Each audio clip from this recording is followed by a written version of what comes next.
बिस्मिल्लाहिर्रहमानिर्रहीम। आज हमारी वीडियो का टॉपिक है फ्रीजिंग पॉइंट। इसको हम डिफाइन करेंगे, एक्सप्लेन करेंगे। इसके डेफिनेशन और एक्सप्लेनेशन से और इसके एग्जांपल से आपको फ्रीजिंग पॉइंट का कॉन्सेप्ट बिल्कुल क्लियर हो जाएगा, बल्कि आपको याद हो जाएगा मेरी जान। तो इस तरह करते हैं कि तवज्जो आप हमें दीजिए और समझाने की गारंटी हम आपको देते हैं। शुरू करते हैं अपने आज की वीडियो फ्रीजिंग पॉइंट।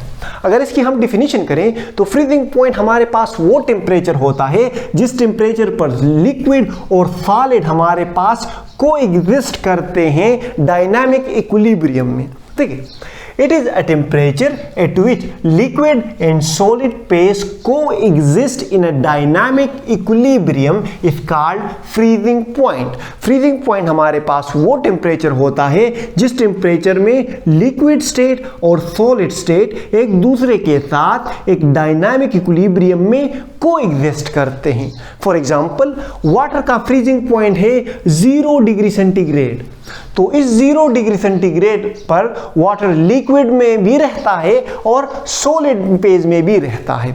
इस टेम्परेचर से अगर हम 0 डिग्री से वाटर का अगर हम 0 डिग्री सेंटीग्रेड कर लें तो वाटर लिक्विड से सॉलिड में कन्वर्ट होना शुरू हो जाएगा। तो इस टेम्परेचर को, जिस टेम्परेचर पर लिक्विड और सॉलिड एक दूसरे के साथ कोएग्जिस्ट करते हैं, इसको हम कहते हैं फ्रीजिंग पॉइंट।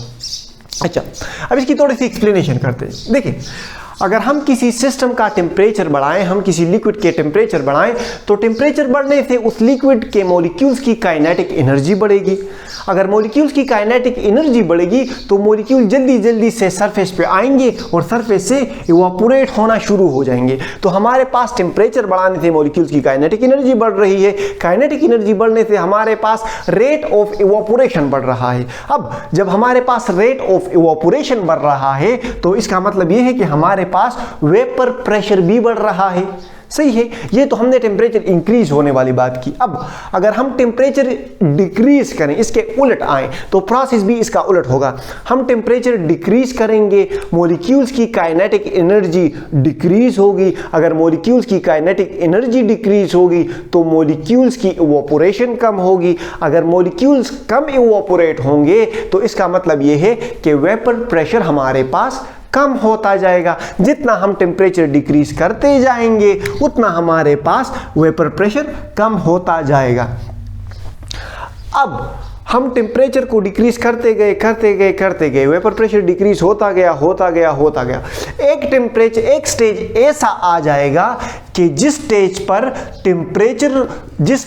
पर लिक्विड और सॉलिड फेज एक दूसरे के साथ कोएग्जिस्ट करेंगे तो उसको हम कहेंगे freezing point. For example, water हमारे पास 100 डिग्री सेंटीग्रेड पे बॉईल हो रहा है। अब हम आहिस्ता आहिस्ता वाटर का टेम्परेचर कम कर रहे हैं तो वाटर की काइनेटिक एनर्जी, वाटर को कूल कर रहे हैं तो वाटर की काइनेटिक एनर्जी कम हो रही है।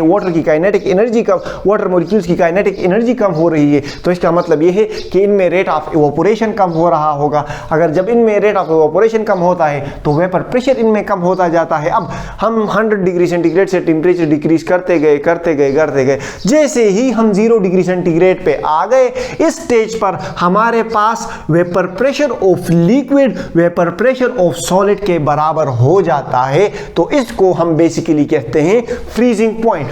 फ्रीजिंग पॉइंट को हम इस तरह भी डिफाइन कर सकते हैं कि the temperature at which liquid and solid exist in equilibrium with each other. The temperature at which liquid and solid exist in equilibrium state, this is basically called freezing point। अच्छा, I hope आपको freezing point समझ आ गया होगा। अभी भी समझ नहीं आया तो कमेंट सेक्शन में हम आपकी खिदमत के लिए हाजिर हैं। सवाल पूछ लिया करें हमसे, हम आपकी जवाब देते रहेंगे। और बाकी सब्सक्राइब करना ना भूलें। हंसते मुस्कुराते रहें, दिलों का ख्याल रखें, खुशियाँ बांटें। अल्लाह हाफिज़।